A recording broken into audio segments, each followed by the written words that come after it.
I am Dr. Giriraj Singh, lecturer of chemistry. My dear students, today we will discuss 7th group elements. पिछले video में P block elements के अंतर्गत oxygen परिवार के तत्वों को डिस्कस किया था। आज इस वीडियो में 7th ग्रुप एलिमेंट जिन्हें कि हैलोजेंस भी कहते हैं को डिस्कस करेंगे। तो देखते हैं ये क्या है 7th group elements. 7th group elements को, तो आज का टॉपिक है हमारा 7th ग्रुप एलिमेंट्स। इन्हीं को एक नाम और देते हैं, इनको हैलोजेंस भी कहा जाता है। हैलोजेंस। तो अगर हम देखें कि ये हैलोजेंस क्या है, ये कहाँ से आया ये सब, तो हैलोजन एक ग्रीक भाषा का वर्ड से बना है। इसकी उत्पत्ति ग्रीक भाषा के दो शब्दों से हुई है।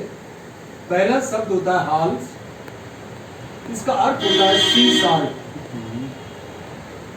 और दूसरा शब्द है जेनेनो, और इसका मतलब होता है फर्स्ट प्रोड्यूस।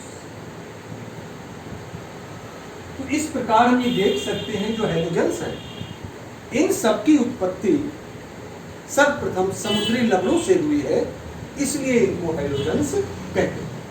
अब ये कौन कौन सा वर्ग, कितने तत्वों से मिलकर ये 7th ग्रुप का निर्माण होता है, या हैलोजेंस कौन कौन सी हैं, तो हम देखते हैं फ्लोरीन, क्लोरीन, ब्रोमीन, आयोडीन और एस्टेटिन। ये 5 तत्व हैं, इनसे मिलकर 7th ग्रुप एलिमेंट्स का निर्माण होता है। हैलोजन परिवार के तत्वों का निर्माण होता है, इनको हम हैलोजेंस कहते हैं। इनमें जो एस्टेटिन है, ये एक रेडियो एक्टिव तत्व है, ये रेडियो एक्टिव। फ्लोरीन का एटॉमिक नंबर 9 होता है। 9 में हम 8 जोड़ेंगे 17, 17 में हम 18 जोड़ेंगे 35, फिर 18 जोड़ेंगे तो 53, फिर 32 जोड़ेंगे तो 87। इस प्रकार हमने इनके एटॉमिक नंबर्स को ज्ञात कर लिया। अब अगर हम इनके इलेक्ट्रॉनिक विन्यास देखें sp-df के रूप में, और कैसे इनकी हम आवर्त सारणी में विवेचना करेंगे, तो देखिए 1s2, 2s2, 2p5। क्लोरीन 17 का 1s2, 2s2, 2p5, 3s2, 3p5। Bromine का जब लिखेंगे हम 35 का, तो यहाँ 3p6 होगा, 3p6, 3d10, 4s2, 4p5। 53 iodine का लिखेंगे 4p6, 4d10, 5s2, 5p5। और जब 87 का लिखते हैं, तो ये 4d के आगे 4f14, 5s2, 5p6, 5d10, 6s2, 6p5। इस प्रकार हम ये जो हमने अंडरलाइन किया है, इसको देख सकते हैं कि इन हैलोजेंस के जो वैलेंसी सेल है, उसका जनरल कॉन्फ़िगरेशन, सामान्य इलेक्ट्रॉनिक विन्यास देखें अगर हम इनका, तो ये होता है ns2 np5। यानी कि इन सभी हैलोजेंस के संयोजी कोश में 7 इलेक्ट्रॉन उपस्थित हैं।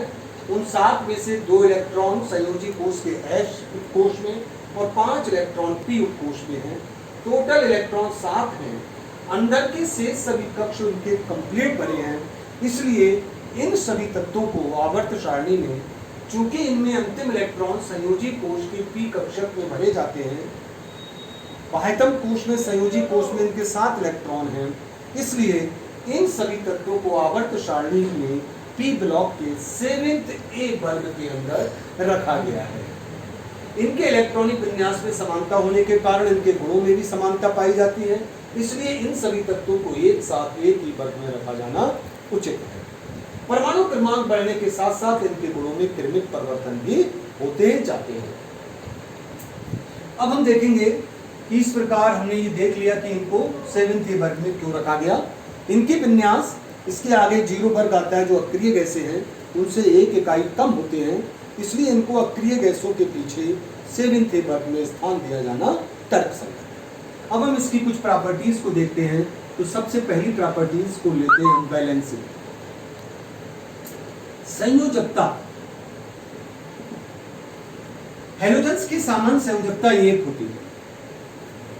फ्लोरीन अपने सभी तत्वों में एक संयोजकता प्रदर्शित करती है।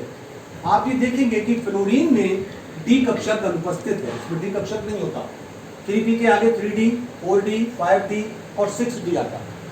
तो फ्लोरीन की संयोजकता केवल एक होती है और इसके अलावा जितने भी अन्य हैलोजेंस हैं, अदर हैलोजेंस 1, 3, 5, 7 कोवैलेंसी सह संयोजकताएं प्रदर्शित करती हैं।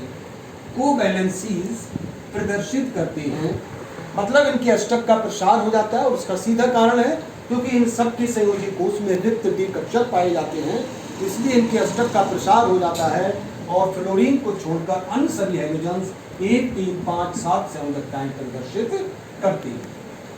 देखते हैं जरा इनकी ऑक्सीकरण अवस्था, ऑक्सीडेशन स्टेट। फ्लोरीन की ऑक्सीकरण अवस्था सदैव अपने यौगिकों में -1 होती है, सदैव -1। इसके अलावा जितने भी अन्य हैलोजेंस हैं, अदर हैलोजेंस -1 से लेकर +7 तक की ऑक्सीकरण अवस्थाएं प्रदर्शित करती है। बहुत इंपॉर्टेंट क्वेश्चन, फ्लोरीन कदापि अपने यौगिकों में पॉजिटिव ऑक्सीडेशन स्टेट प्रदर्शित नहीं करती है। कारण है फ्लोरीन की जितने भी तत्व आज तक ज्ञात है उन सब में इसकी विद्युत ऋणात्मकता सर्वाधिक होती है, इसलिए ये सदैव इलेक्ट्रॉनों को ग्रहण करती है, किसी को देती नहीं है, इसलिए इसकी संयोजकता कभी भी धनात्मक नहीं होती। अन्य सभी तत्व -1 से लेकर +7 तक की ऑक्सीकरण अवस्थाएं प्रदर्शित करती हैं। ये काफी इंपॉर्टेंट। इसके बाद हम देखते हैं इसकी विद्युत ऋणात्मकता, इलेक्ट्रोनेगेटिविटी। विद्युत ऋणात्मक किसी भी आवर्त के अंदर जो हैलोजेंस होती हैं उनकी विद्युत ऋणात्मकता सर्वाधिक होती है। कोई सा भी आवर्त हो, चाहे वो हमारा द्वितीय आवर्त, तृतीय, चतुर्थ, पंचम, 6, 7, सब में अगर हम आवर्त सारणी में बाएं से दाएं जाते हैं तो हैलोजेंस की विद्युत ऋणात्मकता सर्वाधिक होती है। अगर हम बात करें इनकी तत्वों की तो फ्लोरीन, क्लोरीन, ब्रोमीन, आयोडीन, एस्टेटीन को छोड़ दीजिए क्योंकि इसकी विद्युत ऋणात्मकता वो रेडियो एक्टिव होती है। तो फ्लोरीन की विद्युत ऋणात्मकता जो होती है वो सर्वाधिक होती है। ये हम इलेक्ट्रोनेगेटिविटी की बात कर रहे हैं तो इसकी इलेक्ट्रोनेगेटिविटी सर्वाधिक होती है फ्लोरीन की 4, क्लोरीन की 3.16 और इसकी है 2.96 के लगभग और 2.66, आयोडीन की 2.66। इस प्रकार हमने देखा कि वर्ग में जब नीचे की ओर जाते हैं तो विद्युत ऋणात्मकता घटती है। यह है विद्युत ऋणात्मकता का घटता क्रम, यानी कि फ्लोरीन आवर्त सारणी में सर्वाधिक इलेक्ट्रोनेगेटिव होती है। इसी प्रकार अगली प्रॉपर्टीज देखते हैं, ये भी बहुत इंपॉर्टेंट है, इलेक्ट्रॉन एफिनिटी, इलेक्ट्रॉन बंधुता। इलेक्ट्रॉन बंधुता किसी भी आवर्त में हैलोजेंस की इलेक्ट्रॉन बंधुता सर्वाधिक होती है विद्युत ऋणात्मकता की भांति। उपवर्ग में जब हम नीचे की ओर जाते हैं तो विद्युत ऋणात्मकता का मान क्लोरीन से आयोडीन तक घटता है। यहाँ थोड़ा सा एक्सेप्शन है, देखिए हम यहाँ तक तो लिखते हैं फ्लोरीन, क्लोरीन, ब्रोमीन और आयोडीन। क्लोरीन की इलेक्ट्रॉन बंधुता फ्लोरीन से उच्च होती है। इसके बाद नीचे की तरफ जाते हैं तो इलेक्ट्रॉन बंधुता का मान घटता है। अगर हम इलेक्ट्रॉन बंधुता की बात करें, इलेक्ट्रॉन एफिनिटी की हम बात करें तो फ्लोरीन की इलेक्ट्रॉन बंधुता लगभग जो होती है वो आपकी 3.40, 3.61, 3.36 और 3.0। नीचे की तरफ जब हम जा रहे हैं तो इसकी इलेक्ट्रॉन बंधुता का मान घटता है, लेकिन क्लोरीन की इलेक्ट्रॉन बंधुता फ्लोरीन से उच्च होती है। प्रश्न आता है क्यों?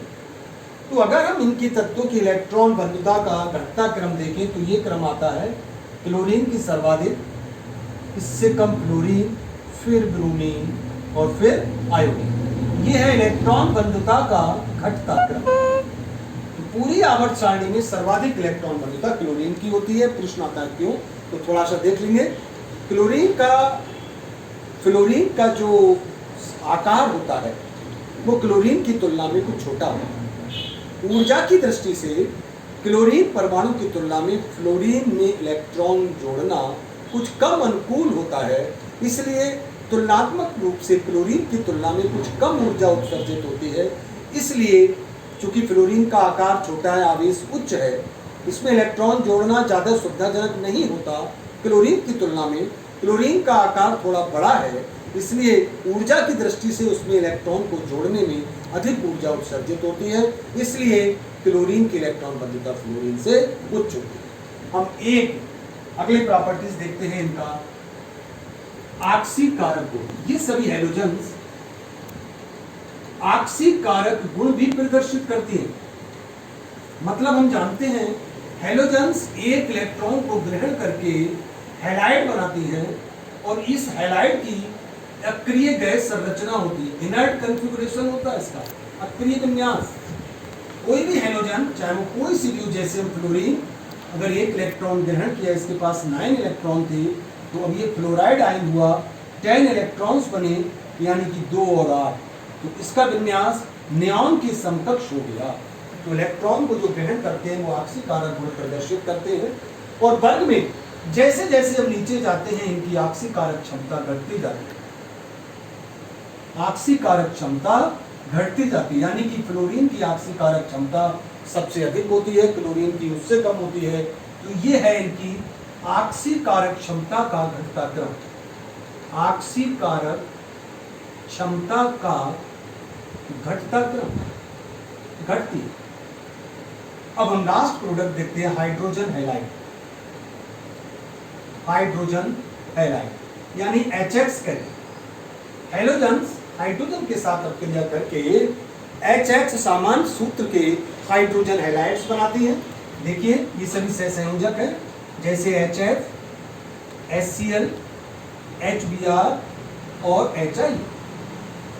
हाइड्रोक्लोरिकम, हाइड्रोक्लोरिकम, हाइड्रोब्रोमिकम, हाइड्रोआयोडिकम, ये 4 प्रकार के अम्ल बनते हैं, सभी अम्ल हैं।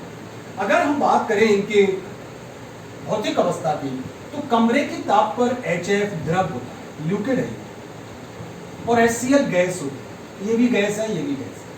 कभी कभी प्रश्न आता है क्यों HF द्रव क्यों होता है और HCl गैस क्यों होती है, तो हम ये देखेंगे कि HF के अणुओं के मध्य एक इंटरमॉलिक्यूलर हाइड्रोजन बंध पाया जाता है, ये जिसको हम डॉटेड लाइन से बनाते, ये इस तरीके से। इस इंटरमॉलिक्यूलर हाइड्रोजन बॉन्ड पाए जाने के कारण इनके अणुओं का संगुणन हो जाता है, और संगुणन होने से ये द्रव अवस्था में पाए जाते हैं। हाइड्रोजन बॉन्ड है ये, इसलिए इनके क्वथनांक भी उच्च होते हैं। HF का क्वथनांक HCl से उच्च होता है, जबकि क्वथनांक अणुभार बढ़ने के साथ साथ बढ़ते हैं। यहाँ एक्सेप्शन है, HF का क्वथनांक अधिक है जबकि अणुभार कम है HCl से, कारण इंटर मॉलिक्यूलर हाइड्रोजन बंध का पाया जाना। क्योंकि इन बंध को तोड़ने के लिए हमको एक्स्ट्रा एनर्जी चाहिए जो उच्च ताप पर मिलेगी, इसलिए इनका क्वथनांक उच्च होता है। दूसरी प्रॉपर्टीज देखते हैं, अगर हम इनकी अपचायक क्षमता देखें, तो अपचायक क्षमता इनके ऊपर से नीचे की तरफ जाने पर बढ़ती है। अपचायक क्षमता HF से HI तक जाने पर बढ़ती है। यह है अपचायक क्षमता का बढ़ता क्रम, यानी HI प्रबल अपचायक होगा और HF दुर्बल अपचायक। अगर हम बात करें इनकी अम्ल प्रबलता, HF अम्ल प्रबल होगा या HI, तो अम्ल प्रबलता भी ऊपर से नीचे जाने पर बढ़ती है। HI सबसे प्रबल अम्ल होगा, HF सबसे दुर्बल अम्ल होगा। तो यहां हम लिखेंगे अम्ल प्रबलता का बढ़ता क्रम, बढ़ती जाती। इस प्रकार ये HF का हमने वर्णन किया। तो आज के इस वीडियो में हमने हैलोजेंस क्या होती हैं, उनकी आवर्त सारणी में स्थिति की विवेचना और कुछ सामान्य गुणों का अध्ययन किया। आगे के वीडियो में हम इसके 2 यौगिक हैं उनका वर्णन करेंगे। Thank you very much.